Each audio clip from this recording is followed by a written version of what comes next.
This is Saturday Morning Mysteries. And we're your hosts, Alexis and Grace.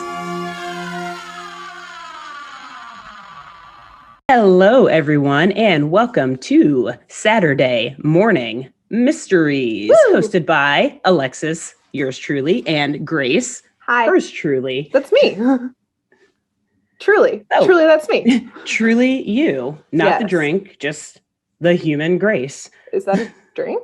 Truly is a drink. It's I think it's alcohol. Oh. It's not good. It's like the seltzer stuff. Oh. Anyway, trash. Doesn't matter. Has nothing to do with our objective today, which is to talk about classic animated shows and put them to true crime format. Yeah, we're super excited that y'all are back. You didn't abandon us after the first 2 episodes. We appreciate you for that. I almost abandoned us after those episodes. I'm joking. No, yeah. I got even more excited. We cut out the part in the middle of the episodes where Berg was like, I'm out of here. My rider was not met. Where are my red-only M&Ms? I am done with this shit. And then she left. I had to fly to DC, get her back. Like, it was a whole thing. It was. We recorded the whole time. My agents were not pleased with the way that the meetings went down, but they allowed it. They were like, you know what, Grace, you drive a hard bargain. So everything's a go. They were like, on, baby, we're back in business. She's crying so much. Please, Bird. Please, Alexis, go back to her. She won't stop crying in our office. Yeah. I couldn't stand to see Grace cry like that. I was like, fine. Oh my gosh. Yeah, it's an ugly cry. It's not pretty. In exciting news, we now have social media.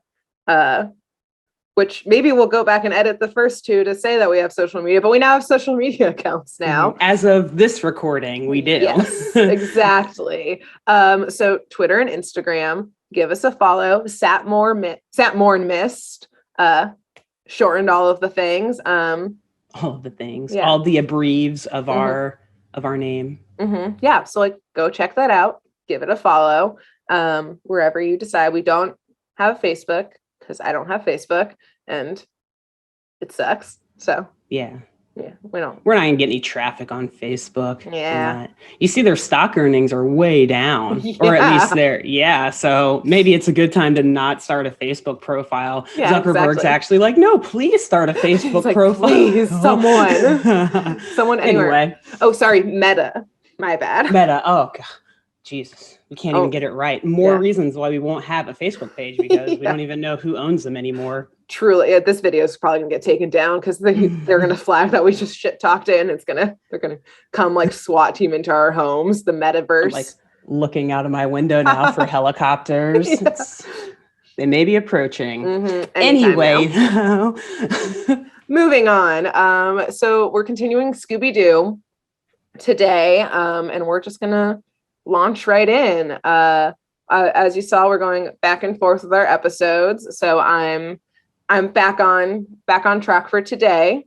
Unless you have any other business or things you needed to flag before we get started.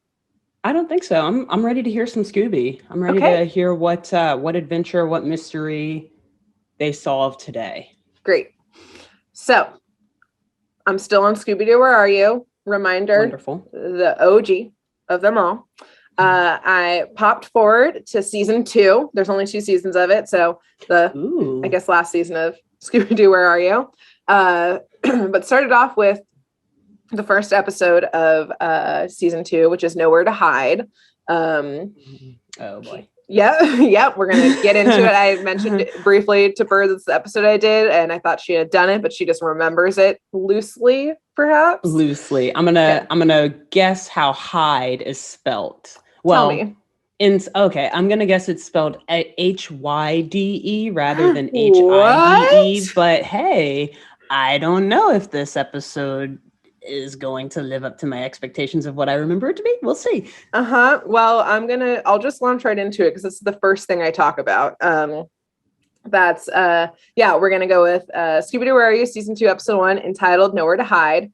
Once again, a pun. Yes. Hyde, a la Dr. Jekyll and Mr. Hyde, which is, showing the very cultured and worldly and refined world of Scooby-Doo with this classic literature reference. They're like, we read books. Yeah, we know how to read here at Scooby-Doo at Hanna-Barbera. It's a requirement. I guess actually probably. Yeah, I mean, I don't know, maybe the animators don't have to. They're just animating, but probably be helpful to do that.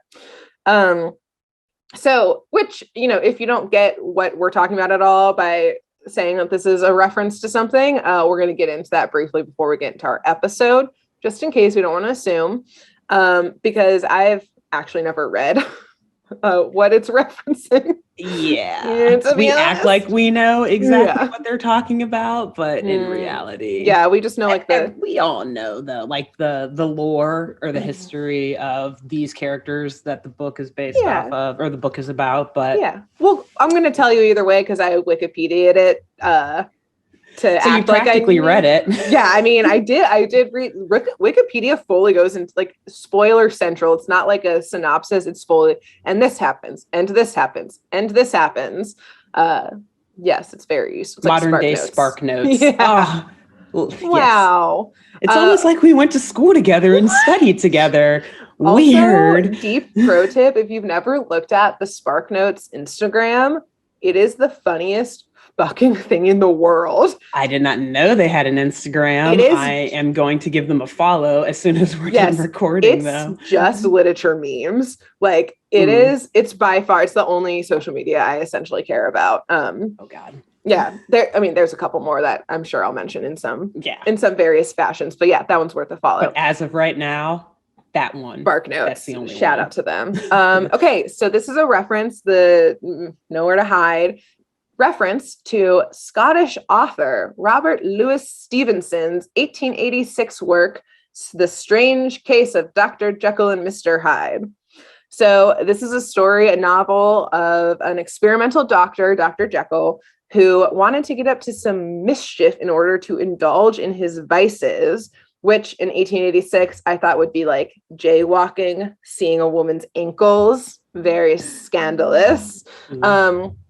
So he created this potion serum thing that transformed his physical appearance and took away his inhibitions so he can get up to those naughty tasks without anyone realizing it's him. So instead of putting on a disguise, he just changed his whole form with science, I guess. I guess if I read it, I would understand what happened.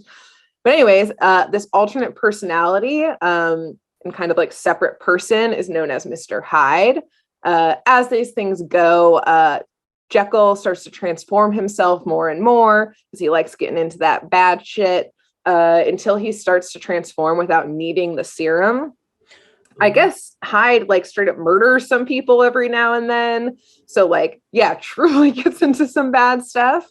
Dr. Jekyll at some point can't control the monster that he's become. He has to create a new serum that actually is changing him back into Dr. Jekyll because Hyde is taking over. Mr. Hyde's getting too strong. In the end, Dr. Jekyll kills himself so that he can also kill Hyde. So classic old tales, it's a lot darker than we turn into pop culture. So yeah, right. I guess you hear that reference Jekyll and Hyde and cartoons and songs just everywhere. And then you learn the story. You're like, that's super dark and depressing. And I feel like that's kind of been readapted in so many films too, not specifically as Jekyll and Hyde, but kind of like how the star-crossed lovers trope is done over and over again. It's that whole internal monster coming out at night. Interesting. I may or may not read that book now. No, you won't. But I want to. I want to say that I did. If there's a movie, I'll for sure watch the movie. I'll for sure hear what you decide to do. I will tell you, and that will be your reading or watching of the movie / book. I already read the Wikipedia and watched the Scooby-Doo episode. So you practically wrote the original work. Oh, you didn't know it was a Scottish author from the 1800s? Yeah, that's my whole thing. Okay, I promise that this is all relevant information. So let's get into this one. Our favorite cast of heroes, again, Mystery Inc. We've got Scooby, Shaggy, Velma, Daphne, Fred. They're driving home after their some milkshakes or snacks from their favorite malt shop in town. And they're, talking about things like the latest movies they've seen, which includes this one where this monster was waiting in the back of cars to surprise the victims, which Shaggy obviously hated. Velma basically thought it was cheesy and pedantic. So what do you think happens right after that? Right after they're talking in the mystery machine about how monsters hide in the back of cars and to pop out on people. Yes, your eye roll is correct. That's right. If you're just listening to the podcast, I rolled my eyes like, I wonder. Yes. Yes. I believe someone or something is going to pop out at them. Correct. This monster, or at least a stranger who is hiding back in the back of their van, waiting to surprise them. Scooby pulls a blanket off and it's there. God, that would be terrifying. Sorry, that's that's the nightmare of most American women, but go on. Yes, I will. We're going to get into that too. So I basically, if so Scooby pulls this blanket off and there's this monster right there. And if this was the start of some star-crossed lovers rom-com, it would freeze frame on the monster who's played by Paul Rudd, and it would be I bet you're wondering how I got into this situation type of thing. Cheesy music plays in the background. Oh yeah, my exactly. God. And rewinds to how he got into that situation 5 days earlier. Yeah, exactly. But it's not that. Yeah, it's like you said, way too real of a situation, and is also it's one of my worst fears. Whenever I get into my car, I lock the doors immediately. Yeah, triple lock, yeah, and even when I'm leaving my car, lock immediately, check the doors, yeah, we've all heard those horror stories of a parking garage situation, and yeah, truly worst fear, way too real that Scooby-Doo casually put this in there. And I know the 70s were lawless, mystery machine is above the law, but Coolsville is full of crime, and they didn't block their cars. They weren't worried about a carjacking or this. Just for someone robbing the stuff out of the van. I mean, it's a big, nice van that clearly has things in the back of it. So at a minimum, if someone's not going to jack your whole van, they're going to jack the stuff that's in the back of it. Exactly. So yeah. All right. Anyways, so let's backtrack to our Paul Rudd, not actually Paul Rudd, because it's not a rom-com. I love Paul Rudd. Right? Anyway. A classic. That's why I mentally went to him as my example right away. I'm glad you did. Can't go wrong with Paul Rudd. So yeah, how did this monster stranger guy thing end up in the back of a van? I do want to know, I don't really feel bad describing him as a monster. He's this a swamp man. He's got this sickly green skin and straight almost wet looking green matted down hair and this droopy long face going on. And saying monster feels very don't and judgy, because it's not a muddy swamp man type of thing. He's just an unattractive human. Yeah, he's I don't know, got gangrene or something because his skin's green. I don't know what. He needs more vitamin C. Yeah, there's something not healthy going on there. So earlier that night, while the gang was, munching on their malts in this crime-ridden town, this swamp man broke into the top floor of a building. I don't know if it was a museum or a collector's boutique or just a fancy shop. But wherever it was featuring a rare jewelry collection that's on display all behind glass. It says rare above all of it. It's fancy because the animation is very sparkly across this. And we zoom in on clearly the rarest and most fancy of them all, which is this giant ruby necklace that's on its own pedestal surrounded in glass. And clearly the piece de resistance of this collection. And the swamp man immediately he's into that. Like that is what he's here for. So he gets in through like this top floor window somehow, like doesn't come in through the door. Yeah, he's like scaled the Very building. athletic. Extremely, especially over like little swampy guy. Maybe it's like sticky from all the mud or something. True. But either way, rolls in through the window, keys in on this ruby, just like, I don't know, like breaks the glass or like opens it. Like he's not worried about like causing a scene or any alarm system or anything. Not at all. Just like swipes it. We see him downscale the building itself, like descend the building. And he's just like on the side of the building, like a pro climber situation. And as soon as he like hits the ground, there happens to be a cop right there who shouts, "It's the Ghost of Hyde," and starts to chase him down. And this Hyde is chasing the cop, or the cop is chasing. Sorry. Yeah, the cop starts to chase Hyde, the Ghost of Hyde. Gotcha. So this guy's been causing some trouble. The cops are already like, "Oh, we know you. Go get him." Gotcha. Okay. Yes. So specifically, we can assume that, this is both from the cops' immediate reaction and later Velma and Daphne, when they finally see said monster or man, exclaim, and I directly quote, "He's that creepy jewelry thief who's been scaring everyone in town." So like he's got a reputation. I guess there's a lot of like jewelry stores in Coolsville and things. I mean, they've got a museum. We already know they've got a lot of safes that people have. Like, this is a pretty rich town. I was going to say, I'm starting to think only the wealthy live in downtown Coolsville. Yeah. And that like immediately on the outskirts, it's only like dilapidated Victorian homes, because that's usually where we end up. That have been moved from old construction sites in some cases. Exactly. So again, he's on the run here. And everyone knows about these crimes happening in Coolsville. And again, the gang is just out with their car unlocked. Apparently they had just come from the school's magic show, by the way, which every time they insert something about them being in school and like teenagers, it throws me off for a second. It kind of like messes up the plot a little bit. Like, they're so not teenagers. Yeah, like they went to the magic show, now they're getting malts. Like this, it's none of it makes sense. This is my biggest like issue with the show. We don't see them in school. Anyways, they always, as per usual, let the crime come to them. They don't go to the crime. They go to the mysteries though. So Swamp Man, must have been, on his run from the cop, like clearly wanted to find an easier getaway, wanted to find like a car to jack or to hide in, to take him out of town.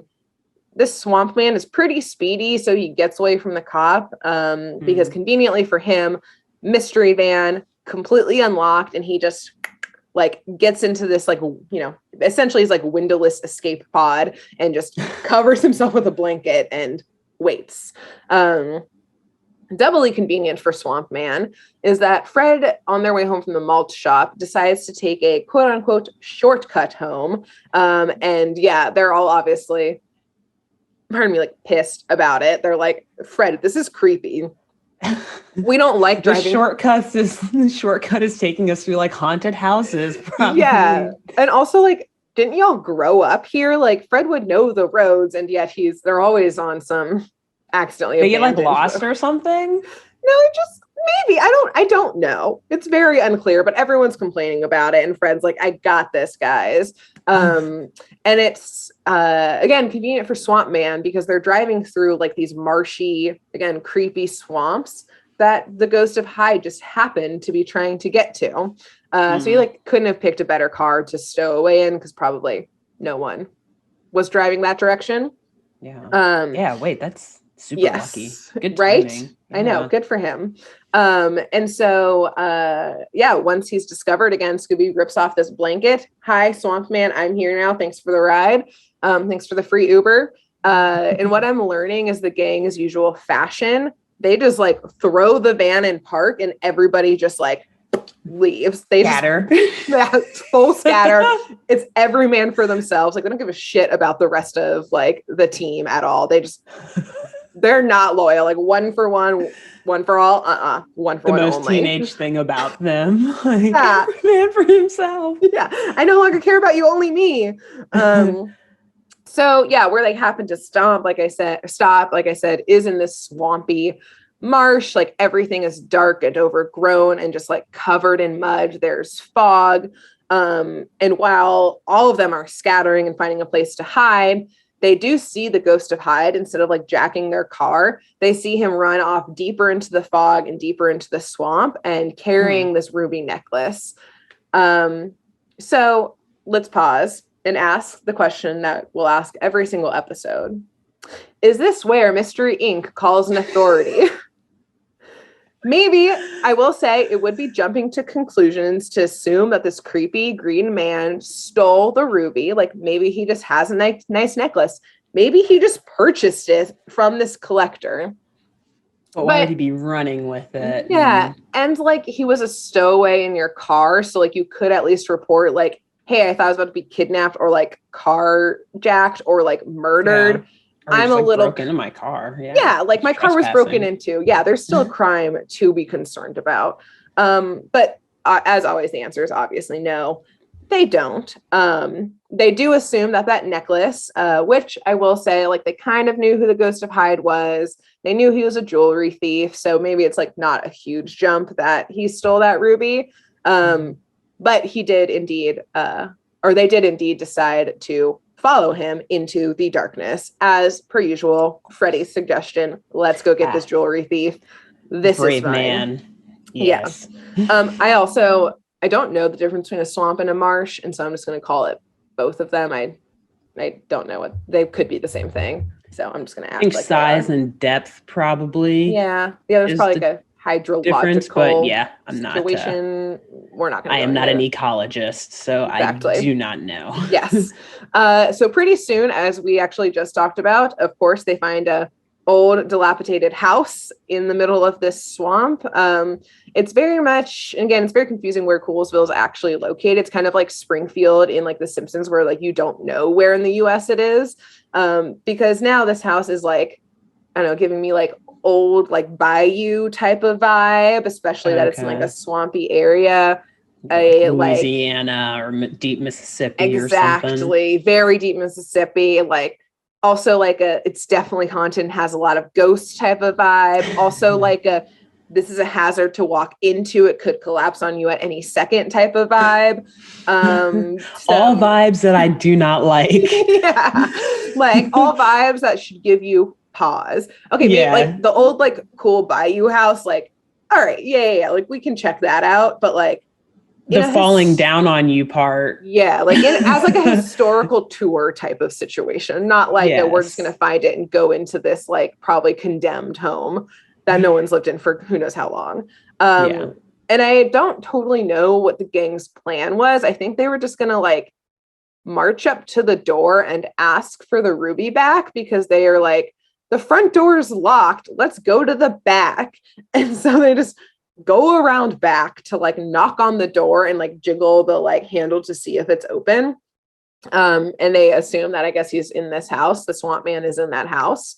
And here I wanted to pause again, because if I was building or buying like a creepy house miles away from society in the middle of like a eerie swamp, like what would be on my like must-have list? Like when you're looking for an apartment as an adult, it's like a washer and dryer in unit. Or like when we were buying our houses, like a backyard is a must-have because we've got giant dogs. So I was kind of racking my brain of like, what are some of the like must-have things? Because I'm going to tell you, this house hits them all. It is the ideal creepy house in the middle of the woods. Dream property in the swamp. Let's go. Throughout this episode, I will just tell you how this is the home for you. The home that just keeps giving. Yes, exactly. Because this Victorian creepy spooky ass house has the biggest must-have, which is as they walk up to knock on the door, I don't know how the fuck they didn't notice it because it's a giant wooden platform that they step on. Platform? I don't think so. Trapdoor. Yes. Perfect for your on-the-go type of couple, suburban couple. Yes. Yeah, unwanted visitors always coming around trying to like sell you some like dictionaries and encyclopedias. trapdoor their asses. Bam. Dinner guests and their dictionaries. Dinner guests who overstay their welcome, trapdoor their ass. It's a must-have. So again, the gang steps up to this back door. They try and like knock on the door, and this again giant piece of wood in the middle of the muddy swamp just like shoop, swings out from underneath them. I will say yes. So where? Have a question. You just said that. Like, do they have to go like upstairs to get to the front door, or is it like ground level shack? Because I guess I'm imagining it like in the middle of the swamp water, so kind of like elevated or something. No, and I was like, wait, if there's a trap door, do they just like fall underneath right into the swamp? No, I guess maybe that's like the marshy part. Like marsh is like, so like swamp, you think more of like the actual water part. Yeah. Like marshy, you think like it's kind of just muddy and like squishy. Okay. Yeah. So I guess this is the marsh portion of the swamp zone, biological zone and habitat. But no, yeah. So it's on the floor or like outdoors, which again would be a bigger indication that they went from like marsh to wooden platform than the door, but the wooden platform is the trap door. So yeah, it swings open. I will say this house, maybe like you should rework the layout a little bit, because like if you had a trapdoor, you'd want to like send the people into like, I don't know, like a dungeon or like an unfinished basement of some variety. But instead the gang nicely, I guess, falls onto a mattress. But there's a lot of like springs sticking out. So like definitely some like tetanus issues. Yeah. But you were up to nefarious things. You'd like want to hide the like nefarious things instead of dropping people into them. Where they're like all out in the open. Yes. So that's what happens is they drop in this trap door, and it's in the middle of this like bubbling and like brewing chemistry lab. So yeah, they're just right into the middle of it essentially right away. So there's like vials and I know like beakers and small fires that are unwatched and unmanned, and like bubbling liquid or, test tubes full of like orange and green liquids and like. So the lab's like in action too. It's not like the things are cleaned out. Like someone was literally just in there doing stuff. Yeah, like someone went out to the bathroom mid-experiment and literally does happen to actually come back in to find a bunch of teenagers and a dog suddenly in like their office, essentially like in their lab. And this man who walks in is definitely the scientist we know, because he has like a Bill Nye the Science Guy like bow tie, thick glasses, and a white lab coat. So that indicates this is indeed the scientist here. It's a scientist uniform. Yeah, it's a must-have. Even in like, he doesn't have a work from home outfit. He fully changes into his attire. Can't get anything on that nice clothes. Got to wear that lab coat. Exactly. So this guy is like this really tall. He kind of looks like Leonard Nimoy type of scientist. Again, like Bill Nye, he's like kind of lanky, and he has this like overt like I do science fit on. I will say like he does check on the kids and is like, "Are you guys okay? You just fell in my trap door." Also, like, what the fuck are you in my house right now? Yeah, on both ends. I'm questioning both of these individuals or this group. Kids are wondering. Yeah, he is concerned with like, "Are y'all okay? I just have this. Why are you mattress. In my basement?" Yeah, it's like you have a trap door. Yep. There's a lot of pointing fingers happening. And so he introduces himself. He's pretty polite as Dr. Jekyll. The gang, I know, another eye roll for you podcast listeners from birth. Sorry. Yeah, I need to announce my eye rolls. And eye roll. Eye roll. So as the gang exclaims how happy they are that he's not the Ghost of Hyde who found them down there, Dr. Jekyll throws a curveball at them, and he says, "I'm actually not sure that I'm not the Ghost of Hyde." Yep. So it's a sign to run. Yes, off to a bad start. This man is not sure that he is or is not the Ghost of Hyde. So he does a little bit of explaining to do. So he's a bit of like an experimental chemist who works to produce different vitamins and medicines. I got the vibe that like his concoctions were, too big, too forward thinking, too risque for an average pharmaceutical company to like have on their books and records. And that's essentially why he ended up at this like creepy old house, was like, he probably got like laid off or like quit in a rage that no one was like funding his genius work that would change everything. And so he was like, well, I can't just like do this shit in an apartment. I need an abandoned house somewhere. And so this was probably like, yeah, the only one on the market. And it just happened to be this like super booby trapped situation. So that was the sitch. And so, yeah, he took his experiments creepily off the record from any legitimate not that pharmaceutical companies are legitimate, I guess, are good. I mean, they're legitimate, they're not good, whatever. Yeah, we know how we feel about them. Yeah. But he knew that he had, like, he couldn't just give up on his experiments because the man told him that he couldn't, pursue them. FDA is not going to slow me down. I mean, we'll get to why. Yeah, they will, but for better or worse, they'll really slow you down when they throw you in jail. But anyways, so experimentation is in Dr. Jekyll's blood. We quickly learn that he's like the great grandson of the Dr. Jekyll of notorious fame. Wow, and they passed the name down that many times. Yes, yep. There was no out of marriage situation. Yeah. They just stacked. No daughters. Yeah, nope. Sons only in this family. Yeah. All right. Yes, I think it was in the Wikipedia page in the book somewhere. Only sons. And I guess that he also had sons before the actual Dr. Jekyll killed himself or whatever. Yeah. Anyway. So this for our Dr. Jekyll right now is both a blessing and a curse.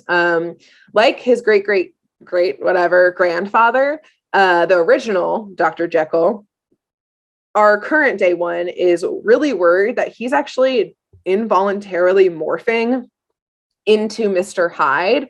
But at this point, it's the ghost of his great grandpa's ulterior ego and motive or personality, Mr. Hyde. Yeah.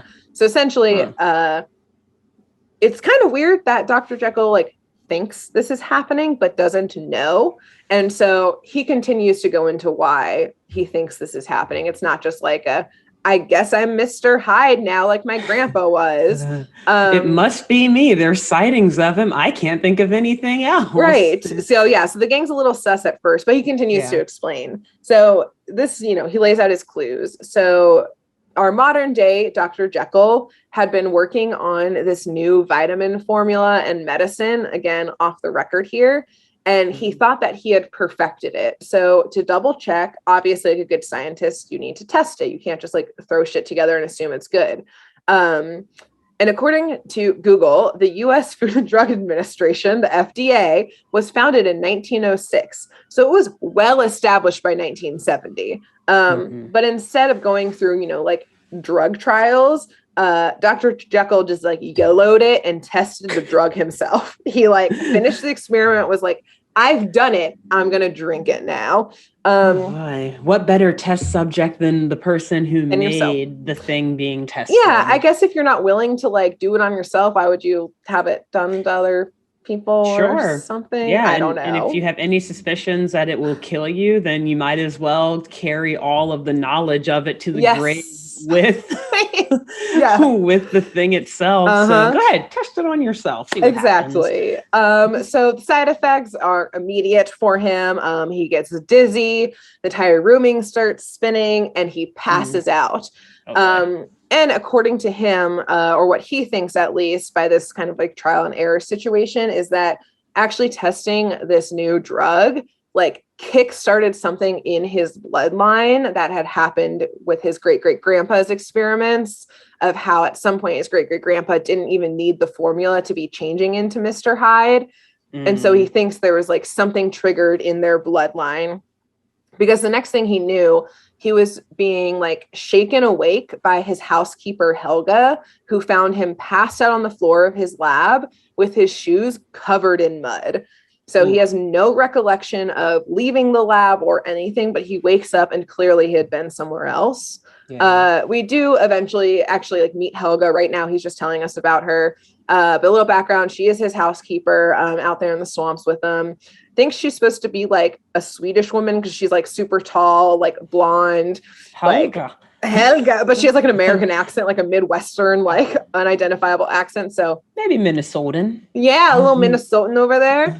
But yeah, so we'll eventually get to Helga, but that's the brief. Like, she's there for Dr. Jekyll, and she's like, "Are you okay? Like, what happened? Like, you missed dinner. What's going on here? Why are you dragging this mud in the house? Yeah, I just cleaned your nasty ass lab. Stop letting people in the trap door. They bring in mud too. They're messy. And a dog? No. Wipe his paws off. So when this happened again, Dr. Jekyll had no memory of it, of like, he just drank the medicine, got dizzy, passed out, he didn't even realize he passed out. He was just being woken up.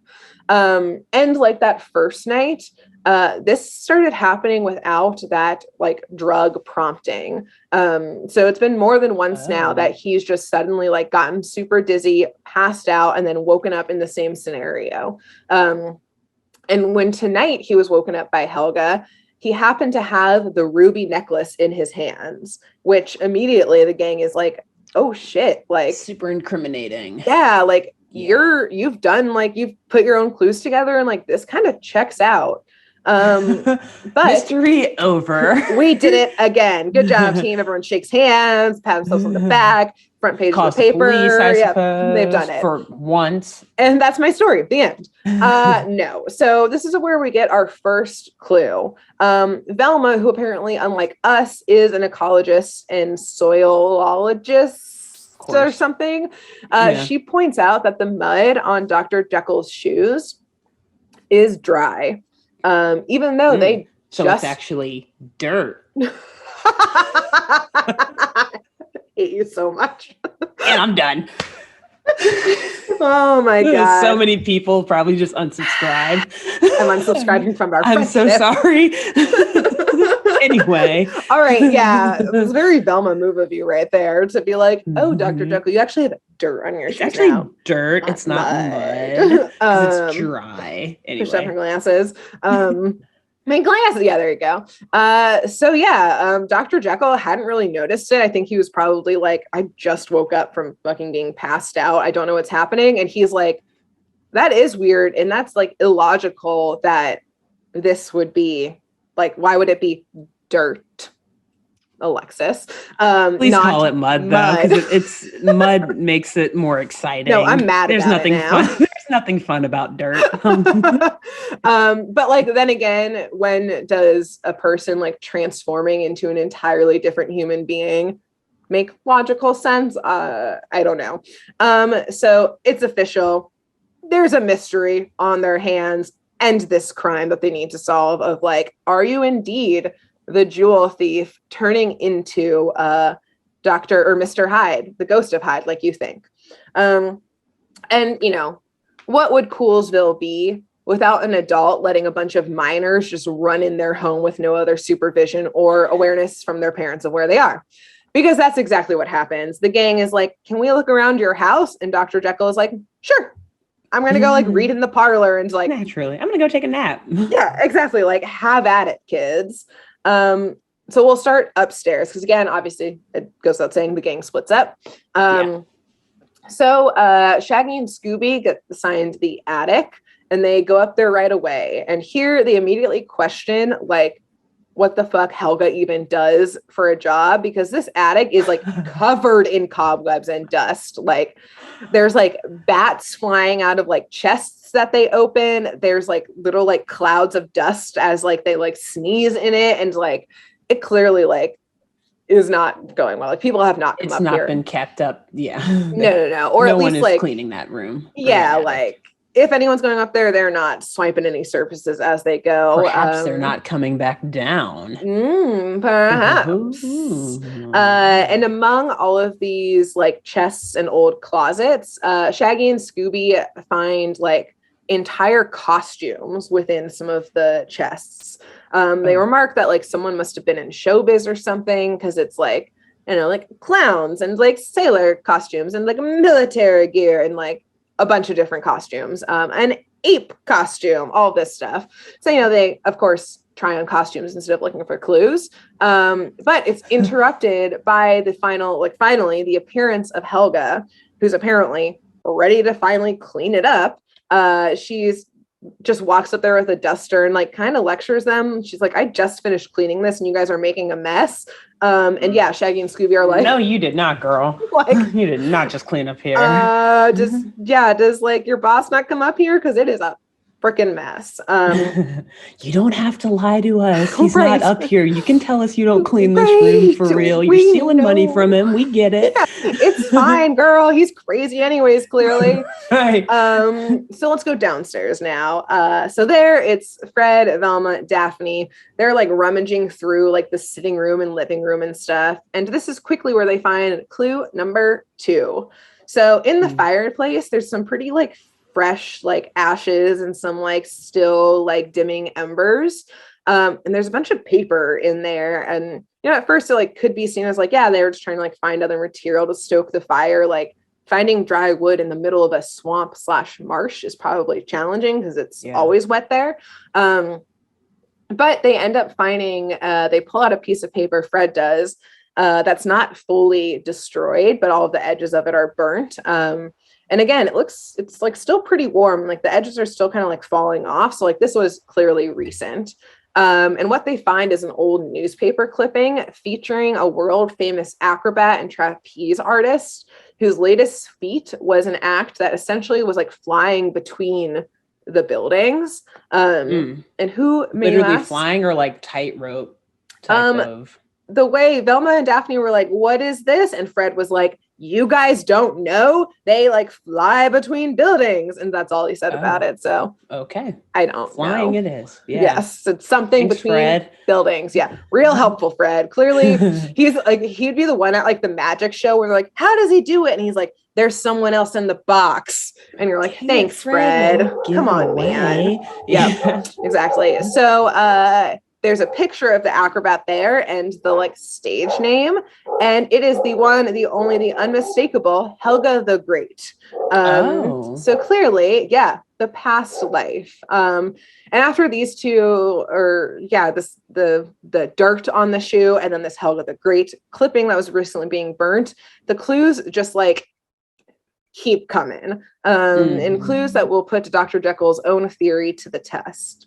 Who's just again like reading in the parlor, like letting the kids do all the work. I don't turn into my evil alternate half and like murder these children at any point. And Helga and steal more valuable jewelry. Exactly. So we cut back to my book. Yeah, and next page. So cut back to Shaggy and Scooby, who somehow are now on the run from the Ghost of Hyde, who suddenly appeared. Up in are they still up in the attic? In the attic through like a hidden door. So again, cool other features of this house. It has a huge attic, so much storage space. It has hidden doors in the attic. Like if you need to come and go quickly from it, great. So again, they are on the run. Of course, they somehow kind of slip away from the Ghost of Hyde, but in the process, they run downstairs. Who do they run into? Velma, who's always getting trampled by one of them. And they slide down in this like giant laundry chute. Again, great perk of a house. Full laundry room. You have a laundry chute that I knew someone growing up who had one. And it always was so cool because you just like walk out of your bedroom and just throw it down there and went straight to the laundry room. We had one. It was great. Or I guess my mom still has one. Oh. Still the same house. Yeah, it was beautiful. Wait, where is it? Upstairs.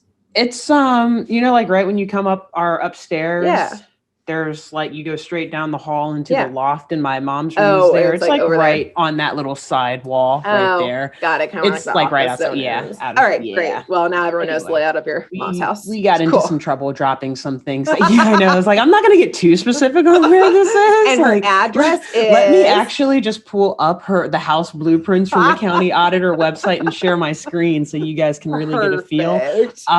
But yeah, we definitely got in trouble putting some stuff down that laundry chute that we should not have when we were younger. I won't get into that because some people might call certain authorities on me. Yep, including your mother herself. Yes. The one she didn't know about. So, yeah, that's like one, like putting a laundry chute in a house that has children, of course it's bound to like get ruined somehow. Things are going to get dropped down there. Yeah, it's so fun. Did you guys ever put your founder down it, your cat? Oh no. I didn't want to say it. I was like, if I say it, Peter's gonna be calling. I'm gonna get in trouble. Founder lived a very long, healthy life. Many, many years after we ever dropped her down our laundry chute. So yes, while she may have made her way down the laundry chute, it never once injured her. Yeah, I mean, we loved that cat with our entire heart, and she was fine. Lived a very long, beautiful, spoiled life. She did, very spoiled. She did not appreciate what she had, let me tell you. I mean, she including those trips down the laundry chute. Right, this is like magic for her. She probably loved them. All right. Anyways, we'll move on from Founder. I'm sorry for calling you out like that. I took a second to think about it. I kind of knew. I was like, dang it, if I say one more word, she's gonna know I've put my cat down that laundry chute. Yeah. It's like, maybe if I stop right here, she won't ask. You asked. Yeah, thanks. I put it together real quick. Go ahead. Give me a call if you want. We'll talk about it. We'll talk about it. Yeah. Anyways, so this laundry chute though was more than cat size. It was Great Dane size because Scooby, Shaggy, and Velma, all just tumbled down it. So like it's basically a slide at this point. But they land in the laundry room and they Shaggy slams into the other wall. But they find the next clue there because ironing board comes out from the wall. And it has a couple of things on it, which are all now clues.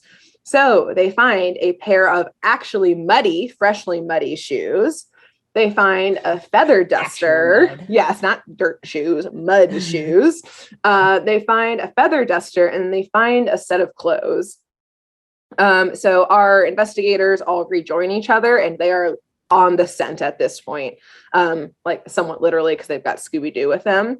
And they chase down the rest of these clues. Basically, they're like, we found a feather. This is sketchy as hell. Who else have we seen recently with a feather duster?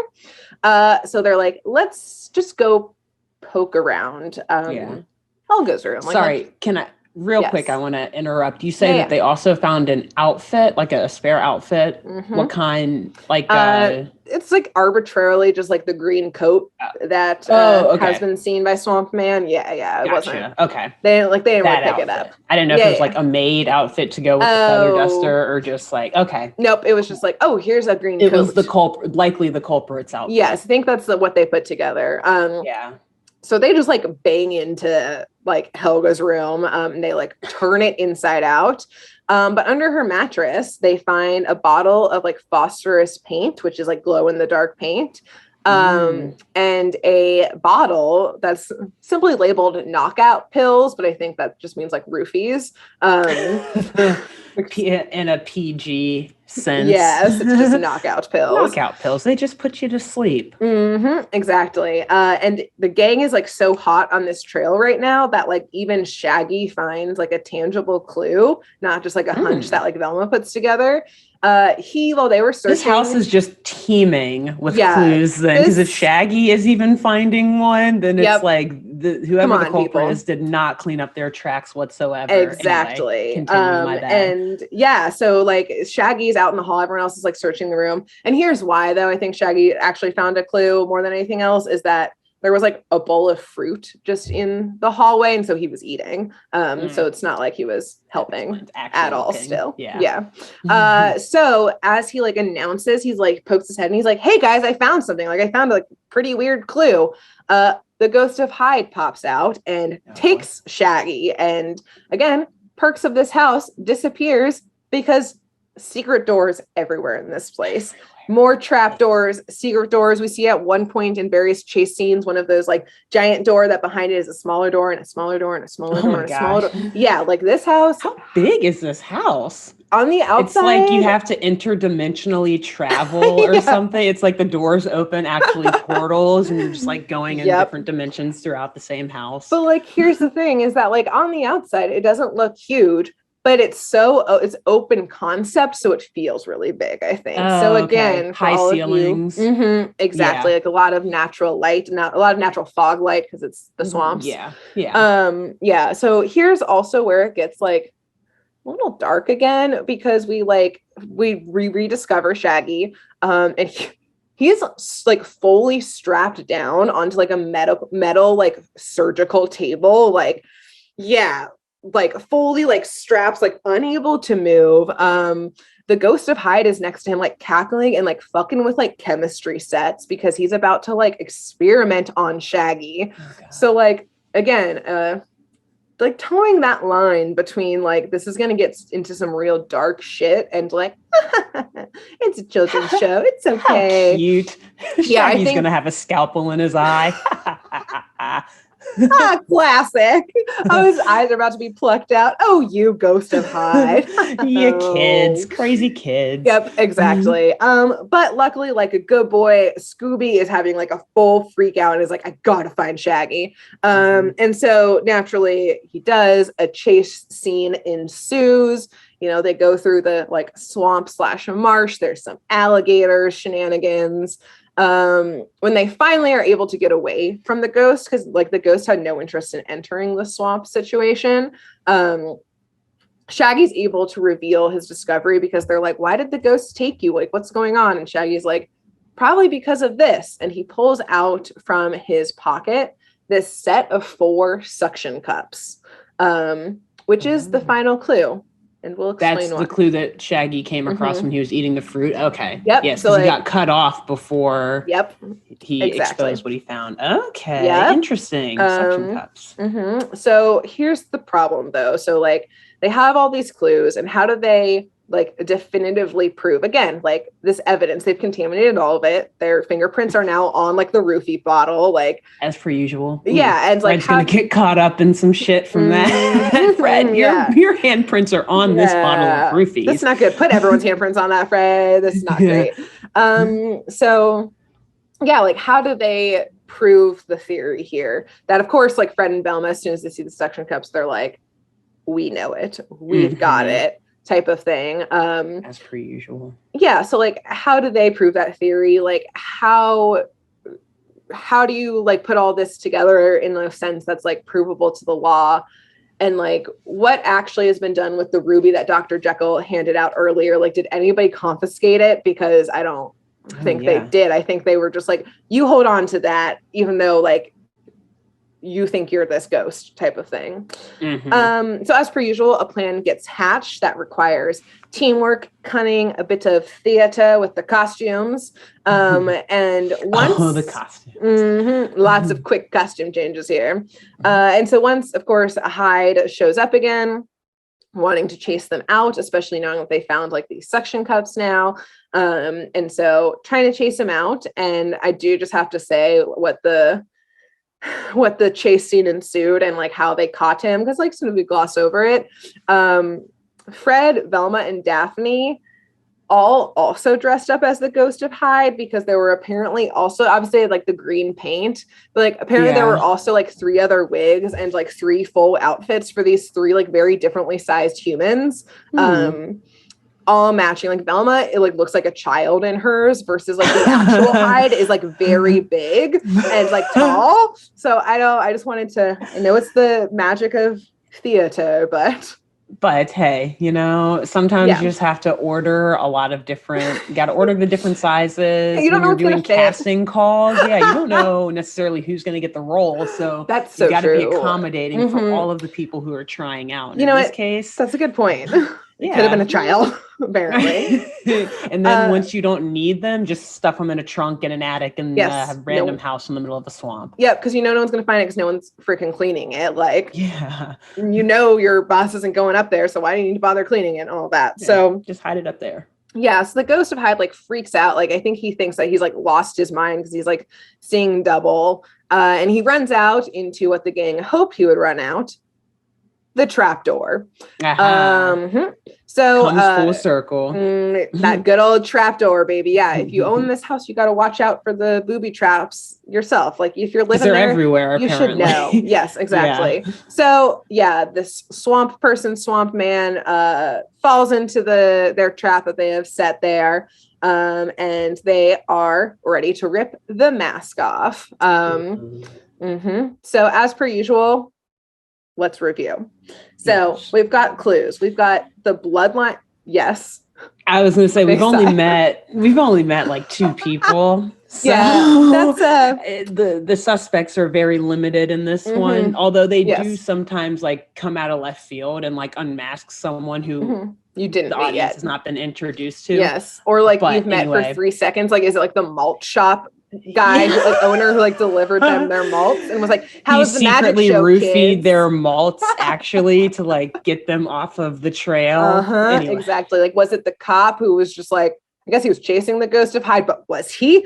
I I don't was know. wondering at first, I was like, I guess maybe the cop could be a suspect. He was there. He had a line.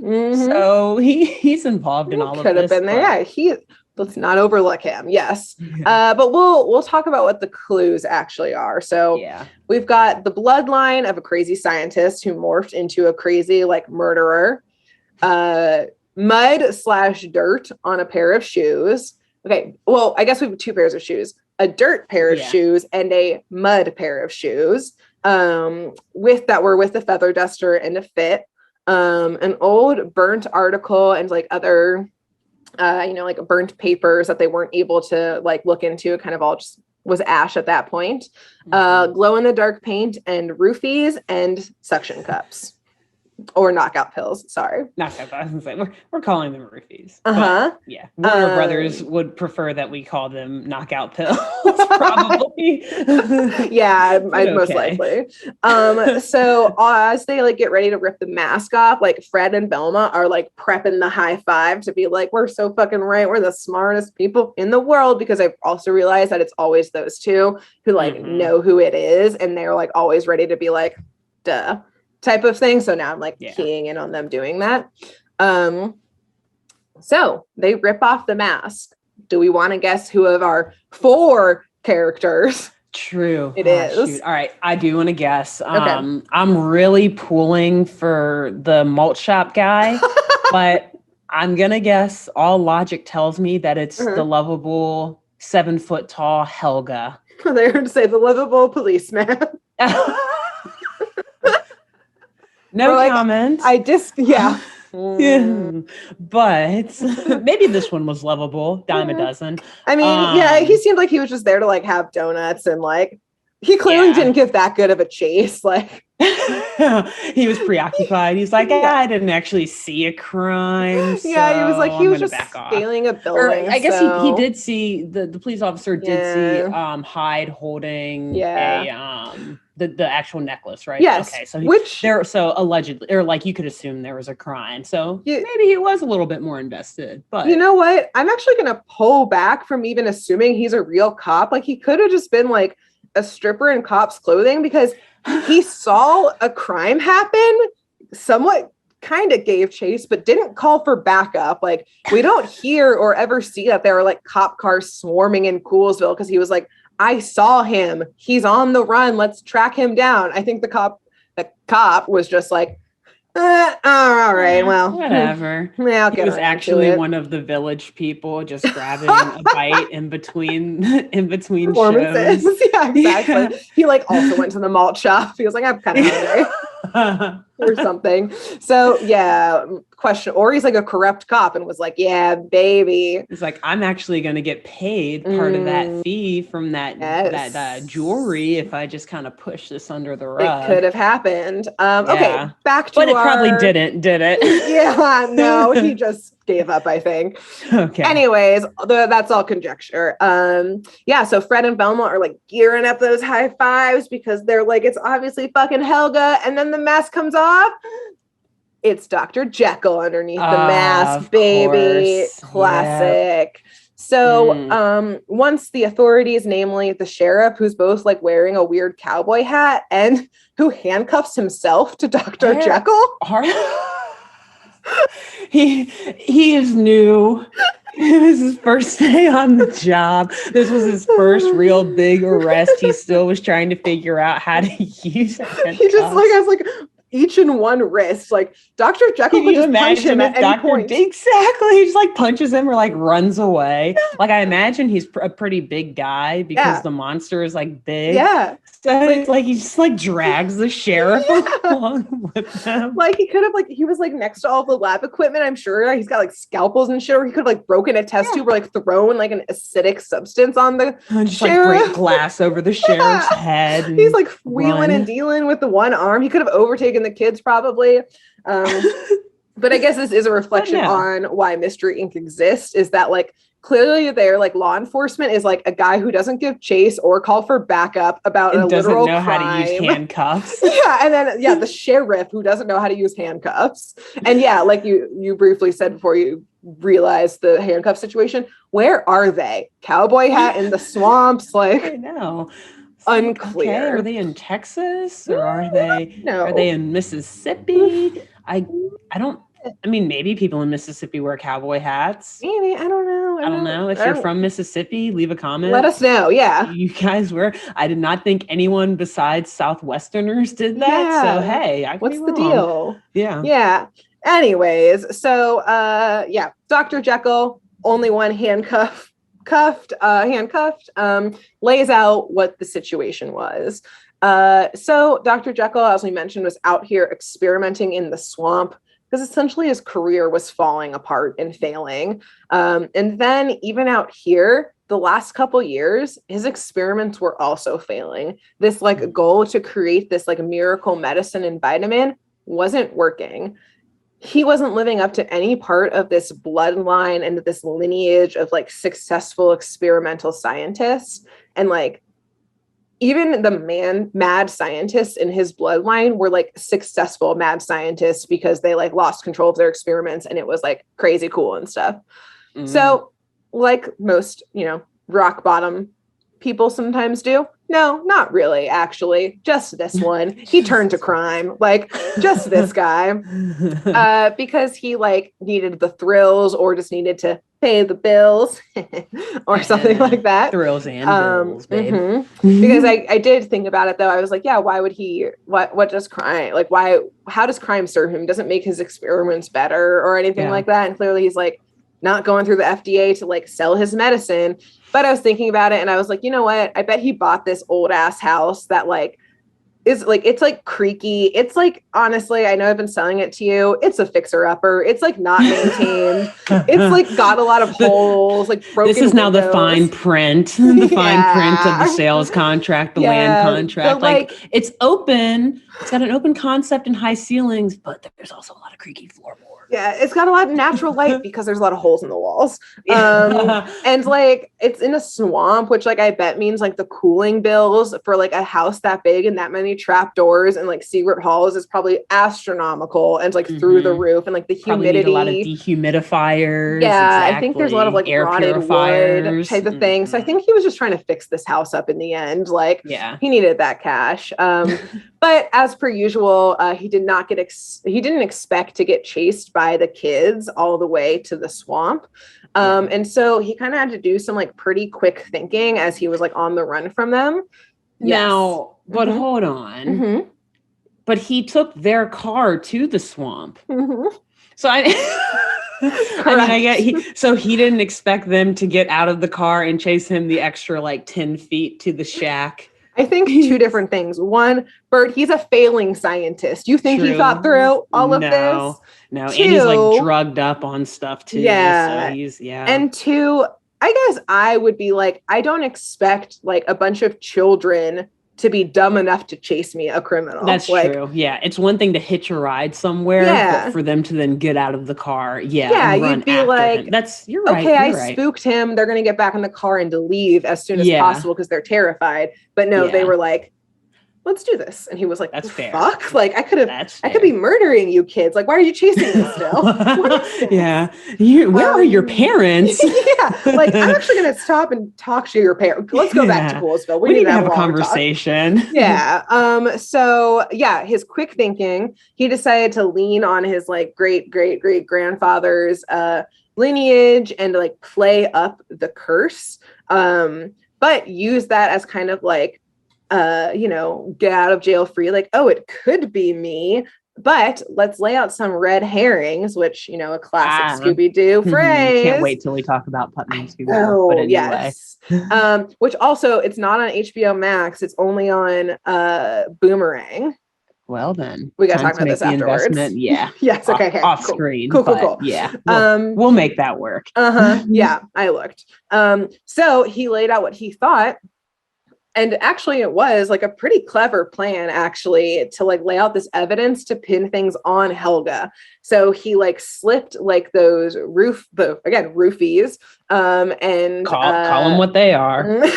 Call them walks like a duck, talks like a duck. Yeah, roofies like a duck. So yeah, he slipped all of that in like the paint under Helga's mattress. He like quick changed his shoes and like put his dirty ones, like the actual muddy ones, in the laundry room, which only she goes. He slipped on his other shoes with the actual dirt on them, thinking that like, again, he could like maybe be like, oh, is it me? Oh God, they're dry. What do you, oh no. Which also, again, questions Helga's like job, because there was still dry mud on the other pair of shoes. So she clearly didn't fucking clean those either. Yeah. Anyways, she didn't do it, so it's fine. So he like tried to frame Helga, but the biggest thing that in retrospect to the gang was like, it wasn't Helga, because she wouldn't have needed the suction cups because she was an acrobat. Oh yeah. Well, I mean, to be fair, no one can scale a building without something. You can be the most athletic. The Great could. She could. She's practically Spider-Man. Yes. Spider-Woman. Exactly. The Swedish Spider-Woman. Thank you very much. Actually, that has a good ring to it. Sorry. Oh, yeah. The Swedish Spider-Woman. All right. One day we'll come out with a comic book and that'll be it. Yeah. That was my contribution. Yeah. Yeah, exactly. And so in retrospect, they were like, oh, duh, we should have known. Like, she wouldn't have needed that, but Dr. Jekyll did, because, how else would he scale the building?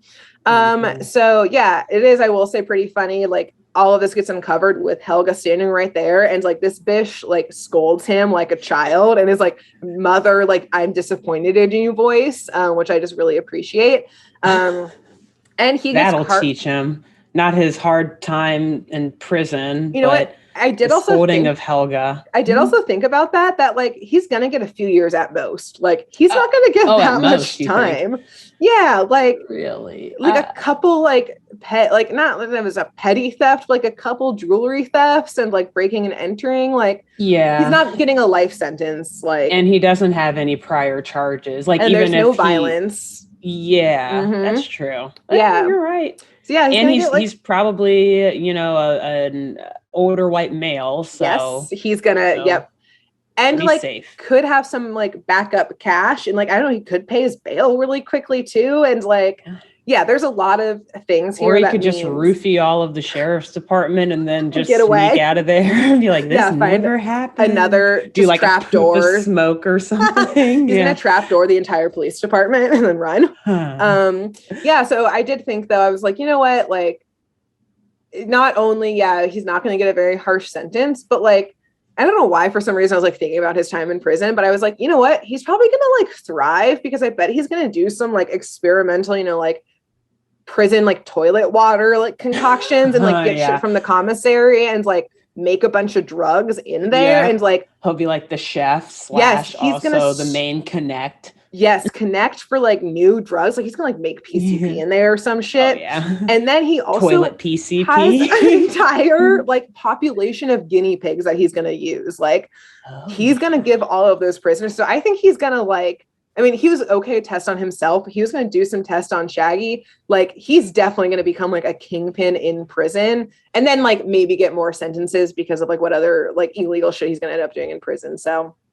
And he could probably strike a good deal with the for-profit prison industry here too, where it's like, hey, let me use them as guinea pigs. If they die, then we can just keep rotating through new prisoners, bringing them in and whatnot. And God, this is so evil to think about, make like a genius discovery, like, guess what? I did it on your property. Like, we can be in business you together. Get the patents for that. Just exactly. Saying. So I think this.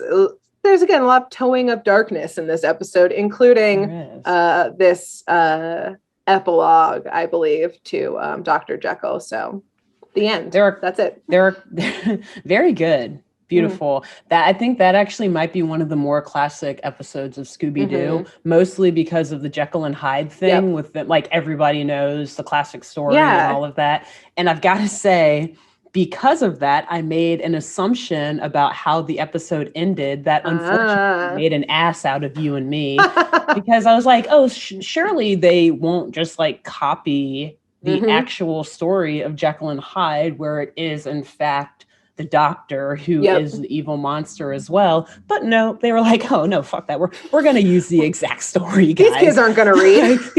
They don't know the book. They maybe know the characters, but they don't know that it's the same person except we do. Well, funny enough, as I was watching it, I also thought it was Helga, and I was like doing a little bit of like eye rolling of like, wow, like you guys made it way too obvious. Like, come on, like the paint in her room, like, come on, producers. And then I was like, oh no, I fell right into that trap. Yeah, exactly. Another thing I assumed, another way I felt like an ass because I was like, oh, these clues clearly are pointing to Helga. I assume that the writers are trying to set up kind of an easy investigation for us. They got clever with this one. Yeah. They did, not gonna lie. Yeah, they got clever by not being clever. Yeah. They got clever by plagiarizing. They got clever by following the plot. Like they used the source material, they stuck with it, and somehow we still went off the trail. If it ain't broke, don't fix it. That's what the producers, they all sat in the writing room and they were like, why would we change it? It's almost been 100 years. Exactly. Let's take it. Let's steal it. The copyright protection for Jekyll and Hyde's over because of how old it is. I'm pretty sure. So, and actually, it wasn't even.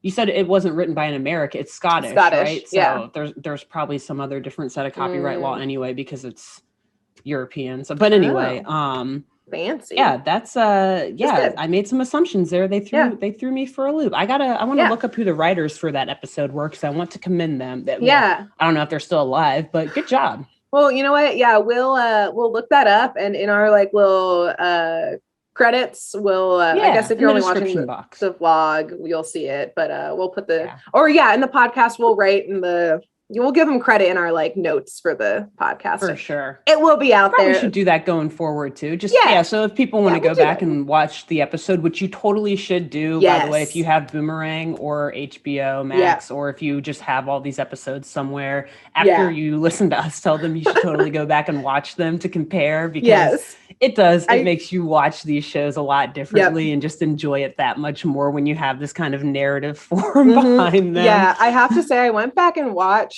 the episode you did like last week for like getting the images and stuff for the video side of things, and it was like so much funnier to be watching it like with your voice also in my head. And I'm glad we don't know before we record what episodes we're doing, so we can't like I'll watch before and see what Bird's going to talk about. I'm like, I have no idea, I'll watch it later type of thing. We should keep doing that too, because I kind of thought about it when we behind the scenes little look here, but we set up a spreadsheet where we just track the episodes that each of us are kind of talking through. And I glanced at it to see what Grace put up there and was like, oh, nice. I could go check this episode out so I have an understanding before she tells me the story. But that would defeat the purpose. It's a lot more fun when we do it this way. Yeah, so and then we're going to keep it that way where we don't watch them before we talk about them so that we can be as excited and like we're, listening with fresh ears or watching with fresh eyes. Yes, exactly. Well, next week will be a Bird story, a story by Alexis. So tune in. Come back and listen. Then, again, give us a follow on Satmorn Mist on Instagram and Twitter. And, if you have any questions or want to see us talk about anything in particular, you can send us an email at SaturdayMorningMysteries@gmail.com. Yes, thank you. And between now and next week, who should they tell this podcast? Who should they tell this podcast about? What am I trying to say? Who should you tell about this podcast? Yes. Why does it sound so weird? With whom should you discuss this podcast? Yes. This week, when you go to the grocery store, tell the clerk as you're checking out. Yeah. Tell her, sorry, that's bad. I shouldn't assume. Tell them to watch this podcast. Okay. Or listen to this podcast and Yes. watch the YouTube videos. Watch the if that's what they podcast. prefer. Watch the podcast, listen to the videos. Yes, perfect. Mhm. You know what? While you're at the grocery store, maybe tell like the cheesemonger, whoever, like if your grocery store has like a cheese counter, like treat yourself to some nice cheese and let them know, because then they can also tell the clerk and then they can bond and become friends when they both listen to the podcast. God. Making friendships here, Yeah, everyone. making friendships with people we don't even know. Wow. I love it. I love bringing the world Beautiful. together through Wow. Scooby-Doo, through animation, through true crime, maybe not through true crime, through fictionalized true crime. Yeah. I don't think real crime brings the world together, but maybe there's an argument there. Yeah. Bonus content. What authoritarian figure you're listening to. Uh-huh. Anyways. All right. Well, we'll see y'all next week. Thanks for listening and Thanks watching. for joining us. Okay, bye. Farewell. Thanks for tuning in to Saturday Morning Mysteries. If you enjoyed this episode, please share, rate, review, leave us a like, and drop a comment. We post episodes every Saturday and bonus tune tangents whenever we feel like it. So please subscribe so you don't miss the shenanigans.